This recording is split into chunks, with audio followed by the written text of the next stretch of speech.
Pár dnů prázdnin. A víte, kolik nazbírám hub? Já nechodím do lesa s košíkem jako obyčejní houbaři, ale s nůší. A když je les na rovině, tak rovnou s dvoukolákem. Protože já nezbírám jen hříbky a kozáky jako sváteční houbaři. Já znám hub. I pohádku o houbách znám. Povím vám ji, to je pohádka pro kluky. Pohádka o houbě, která má nejošklivější jméno pod sluncem. O hadovce smrduté. Hadovka smrdutá má jméno, které se za rámeček nedává, ale sama nikomu nic nedělá. Je ráda, když může poslouchat veselé houbové povídačky. Houby si toho totiž navymýšlejí, že si to ani nedovedete představit. Každá si něco přidá, každá si něco přilže a jedna houpá druhou, aby byla legrace, aby to bylo zajímavější. Nejvíc tedy práší prašivky. Ale ostatní houby nezůstávají za nimi nijak pozadu. Hřib Satan například vždycky vypravuje, jak poroučí v houbařském pekýlku celé rotě hřibů čertů, ať je topí pod kotlíky, kde smaží míchanici z nejhorších houbařů. Kuřátka sličná ho chtějí trumfnout a začnou si vymýšlet, že z nich jednou budou slepičky sličné. Ještě prý přesně nevědí, jestli lenkhorky sličné, vlašky sličné, anebo české kropenky sličné. Hřibkovář to všechno poslouchá a vrčí. Safra, já tu jen stojím a nic nedělám. Já půjdu raději do kovárny a rozdělám oheň a ukovu pár podkov. Všechny houby dobře vědí, že hřibkovář nemá ani kovadlinu, ani perlík a že se stejně do ničeho nepustí. Jen ucháč obecný mu na to pokaždé naletí a přemlouvá ho. Jen tu s námi buď, však ti práce neuteče. Má totiž strach, že se jednou hřibkovář do práce opravdu dá. To by byl ucháč nerad, když se kují podkovy, to je rámusu, bim, bim, bum, bác. A to ucháč nemá rád. Musel by si zacpávat uši a neslyšel by, co vypravuje liška. Lišku poslouchala hadovka ze všech nejraději a její malé miminko, malá hadovička, taky. To byste nevěřili, co se mi stalo. Začalo pršet a chci se schovat. Koukám, ve stráni je díra, nora. Vlezu do ní a byla plná králíků. Kdo pak to k nám leze, ptají se. A ten, co byl nejblíže, povídá docela klidně, ale jenom liška. Neumíte si představit to pozdvižení. Ti zadní mi neviděli na nohu a mysleli, že jsem čtyřnohá liška a ne liška houba. Začali křičet pomoc a utíkali, jako by jim ocásek hořel. Houby se smály, až jim padaly kloboučky do čela. A tuto hadovka nevydržela a zeptala se. A ten králíček, co byl nejblíž, taky utekl. Liška jí chtěla odpovědět, ale bedla jedlá ji předešla a rozkřikla se. Ty se mezi nás nepleť, ty jdi kousek dál. A hned se k ní přidal hřib dubový, podmásník a kozák a osopili se na hadovku, až jí vyhrkly slzy do očí.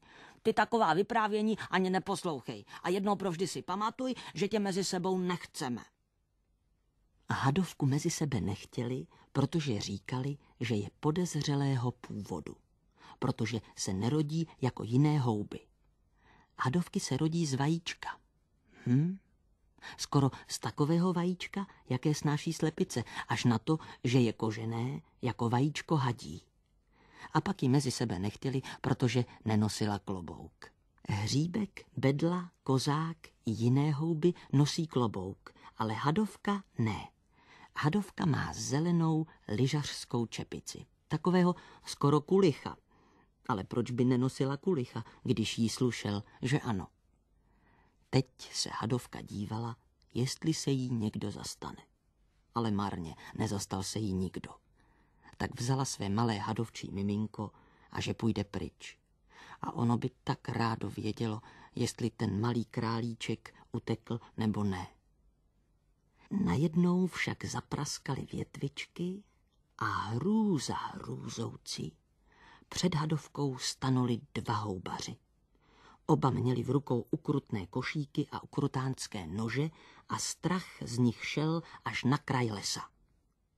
Podívej se, tati, houba, povídal ten menší.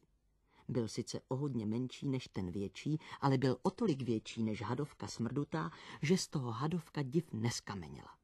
To nech, to je hadovka smrdutá, povídal ten větší. Hadovky nejsou k jídlu. Tak já do ní aspoň kopnu, aby se rozprskla, rozhodl se ten menší. Proč pak bys do ní kopal, povídal ten větší. To je taková zvláštní houba, ta snáší vajíčka. Vajíčka? Podivil se ten menší a najednou začal cítit k hadovce obdiv.